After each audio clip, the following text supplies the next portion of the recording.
তিনটি শিকড় কখনো ছিন্ন করবেন না। তিনটি শিকড় কখনো ছিন্ন করবেন না।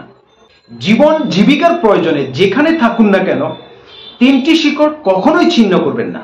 এই শিকড়গুলো কখনো শুকাতেও দিবেন না এবং আমৃত্যু তার পরিচর্যা করুন। সজীব ও সহজ রাখতে চেষ্টা করুন। 1 নম্বর, দ্বীনের শিকড়। আল্লাহ ও তার রাসূলের সাথে ঈমান ও মহব্বতের শিকড়। কখনো দুর্বল কিংবা ছিন্ন হতে দিবেন না। কোরআন ও সুন্নাহ থেকে জীবনকে বিচ্ছিন্ন হতে দিবেন না, অন্যথায় আপনার জীবন ধ্বংস অনিবার্য। 2, রক্তের শিকড়।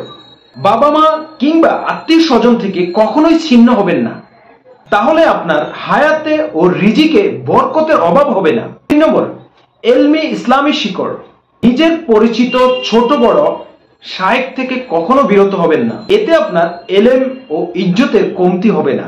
এছাড়া অন্যান্য সম্পর্কগুলো পরিচর্যা করুন, তাজা ও সজীব রাখুন। আপনি কখনো পরাজিত হবেন না, হারিয়েও যাবেন না। মা বাবা, আত্মীয় স্বজন ও শিক্ষকবৃন্দের প্রতি কৃতজ্ঞতা জানাতে এবং দোয়া করতে কখনোই ভুলবেন না।